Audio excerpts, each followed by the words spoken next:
Дорогая, отложи все. Не только телефон, не только книгу. Отложи ту версию реальности, которую, как тебе казалось, ты понимала.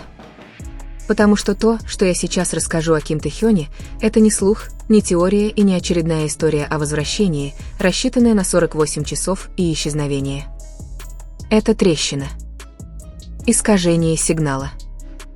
Момент, когда система не смогла сдержать то, что сама создала. Эта история начинается не с тизера или фотографии. Она начинается с молчания, такого молчания, которое беспокоит руководителей, которое проникает в конференц-залы и задерживается еще долго после того, как совещания заканчиваются слишком быстро. Такого молчания, которое преследует артиста, переставшего спрашивать разрешения. В течение нескольких месяцев отсутствие Тэ-хёна ощущалось неправильно. Не пустым, а наполненным смыслом, как пауза перед раскатом грома, как помехи, ожидающие подходящей частоты. Инсайдеры индустрии чувствовали это задолго до того, как это почувствовали фанаты. За закрытыми дверями происходили перемены, которые нельзя было сгладить пресс-релизом или смягчить подписью. Тэ-хён не исчез. Он был вне сети. И эта разница имела значение. Вне сети означала обдуманность. Вне сети означало наблюдение, а не игру. Вне сети означало сбор фрагментов самого себя, разбросанных по годам ожиданий, проекций и тщательно выверенного совершенства. За закрытыми дверями, в комнатах без окон, на совещаниях без протоколов, Тэ-хён начал говорить «нет». Нет концепциям, которые казались слишком простыми. Нет темам, которые пытались объяснить его еще до того, как он заговорил. Нет нарративам, призванным успокоить, а не раскрыть. Источники описывают эти встречи как тревожные, не потому что Тэ-хён был зол, а потому что он был спокоен. Спокойствие, которое дестабилизирует системы, построенные на предсказуемости. Он слушал. Он кивал. Он не спорил. Затем он отказывался от правок. Не агрессивно. Не драматично. Он просто заявлял, что следующий проект сам себя не объяснит. В тот момент система начала паниковать. Потому что К-поп построен на понятности. Каждое движение обозначено. Каждая эмоция контекстуализирована. Даже бунт обычно сопровождается оговоркой, объясняющей, почему его безопасно потреблять. Тэ-хёна больше не интересовала безопасность. Его интересовала правда. Затем, без предупреждения, появился сбой. Первое изображение не кричало. Оно не требовало внимания. Оно просто существовало, зернистое, искаженное, мерцающее, как воспоминание, в котором вы не уверены, что оно действительно произошло. Старый ЭЛТ-телевизор, тихо гудящий в темноте, его экран искажал реальность по краям. Люди называли это эстетикой. Они ошибались. В теории систем сбой – это не украшение. Это симптом. Зима в Сеуле в том году не ощущалась как зима.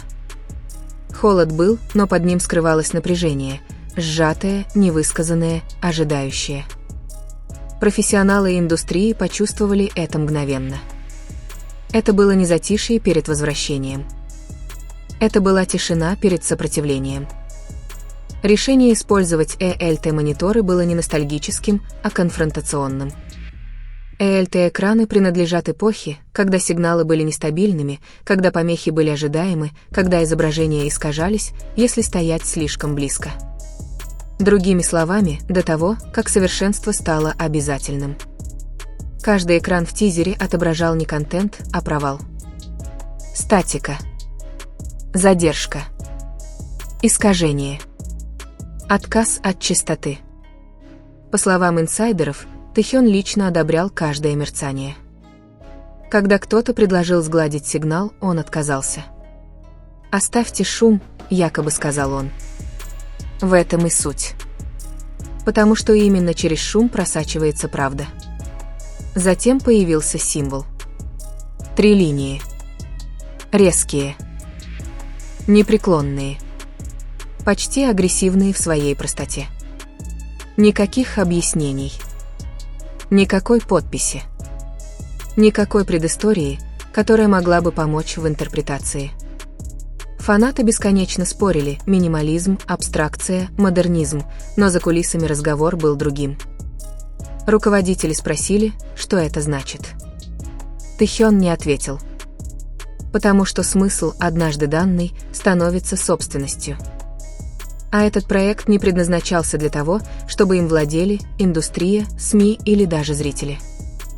Это был тип FA. И тип FA не был возвращением. Это был отказ от стереотипов. Годами Тэхёна описывали фрагментарно: внешность, голос, атмосфера, муза.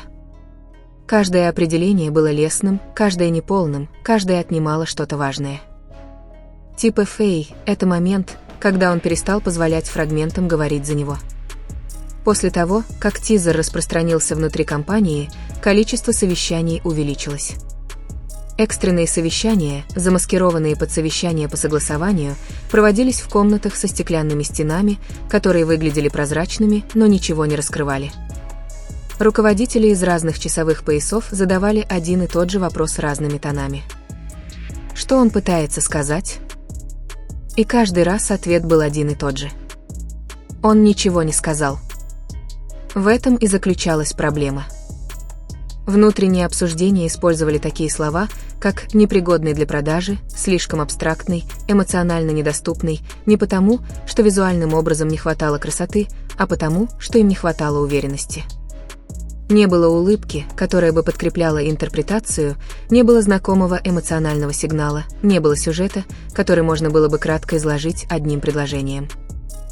Тэхён выслушал. Затем он отказался от корректировок. Тихое беспокойство тихо переросло в панику. Потому что впервые за много лет артист не подчинялся системе. Система реагировала на артиста. Разговоры сместились от творчества к сдерживанию. Сколько неопределенности может выдержать аудитория? Как контролировать повествование, которое отказывается объяснять себя? Но Type FA никогда не создавался для контроля. Внутри себя Тэхён принял решение еще несколько месяцев назад. Он не пытался шокировать или провоцировать заголовки. Он пытался снять фильтр. Каждая его публичная версия проходила через слои ожиданий, фанатов, СМИ, руководителей, проекций того, кем он должен быть. Проект Type FA был посвящен снятию этих слоев. Вот почему проект начался не со звука. Он начался с текстуры. Статика. Мерцание. Задержка. Метафоры помех. То, что происходит, когда человеческий сигнал проходит через слишком много систем, прежде чем достичь мира. На вопрос, поймут ли его зрители, Тэхён просто ответил: им не обязательно. Потому что понимание никогда не было целью. Целью было узнавание. Производство становилось все более разрозненным. Редакторы работали над фрагментами. Дизайнеры видели символы без контекста. Стилистам давали указания на настроение без повествования. Никто не видел полной картины. Это была не паранойя. Это была защита. Затем появился кадр. Доля секунды. Размытие достаточно тонкое, чтобы его не заметил любой, кто не хочет присматриваться. Лицо Тэхёна растягивается, изгибается, на мгновение отражаясь во чем-то другом, чем-то безошибочно знакомым. Чингук. В интернете позже будут утверждать, что это просто совпадение. В монтажной комнате не было никаких споров. Размытие было преднамеренным.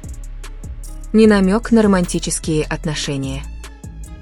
Не намек на сотрудничество. Зеркало. Два художника. Две траектории. Одна система. Речь шла не о романтике. Речь шла об отражении, об идентичностях, разрушенных ожиданиями, о личностях, отражающихся в людях, закаленных под тем же давлением. Этот единственный кадр вызвал больше паники, чем любая строчка из песни. Потому что визуальные образы обходят логику. Они воздействуют на нервную систему. С этого момента Type FA перестал быть проектом. Он стал проблемой. Мониторинг усилился. Данные об активности собирались ежечасно, не только лайки и просмотры, но и изменения настроений. Аналитики заметили нечто необычное, фанаты не потребляли контент пассивно. Они расшифровывали его. Нити не заканчивались, они разветвлялись. Люди не спрашивали, что имел в виду Тэхён. Они спрашивали, что он пережил. Этот сдвиг вызвал тревогу. Потому что, когда зрители перестают получать удовольствие и начинают размышлять, контроль ослабевает. Трехстрочный символ начал появляться там, где ему не место, в отражениях, негативном пространстве, фоновых текстурах. Фанаты спорили, было ли это проекцией или намерением. Инсайдеры подтвердили, что это было сделано намеренно. Символ не был брендингом. Это была хлебная крошка. За кулисами небольшая творческая группа работала над тем, что называлось только местом. Графики были расплывчатыми. Запросы на оборудование были точными, но необъяснимыми. На прямой вопрос один из сотрудников ответил: это не событие. Это момент. По мере приближения конца года внимание сузилось до одной даты – 31 декабря.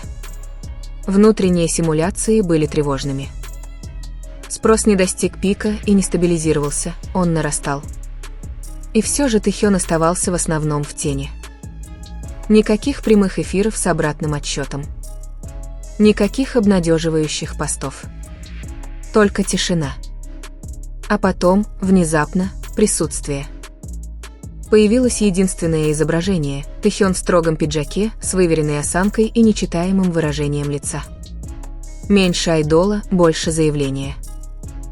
Внутри компании это назвали точкой невозврата. Когда открылось окно предзаказа, серверы вышли из строя, как и предсказывалось. Были активированы резервные системы. В нескольких регионах альбом был распродан менее чем за 3 минуты. Это был не хайп. Это было неизбежно.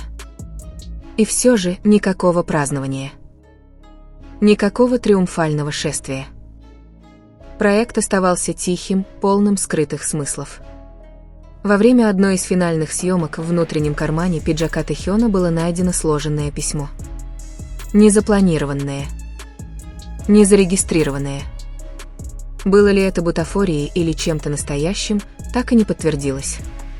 Присутствующие дали клятву молчания, но слухи просачивались о почерке, о потертости бумаги, о том, как Тэхён заметил пропажу и ничего не сказал. Письмо стало слухом. Слух стал мифом. Именно в создании мифов Тэхён всегда проявлял себя лучше всего. К концу года стало очевидно, речь шла не о возвращении актуальности или переосмыслении звучания. Речь шла об автономии. О проведении границы между тем, что миру разрешено потреблять, и тем, что должно оставаться личным. Type FA не допускал интерпретаций. Он их терпел. Каждый экран, заполненный помехами, становился окном не в личность, а в процесс. Разум, отказывающийся от сжатия. Самостоятельное отрицание упрощения. Сбой никогда не был ошибкой. Это была правда, ускользающая от сигнала. И как только люди это увидели, они уже не могли этого развидеть. Революция пришла не с шумом. Она пришла с помехами.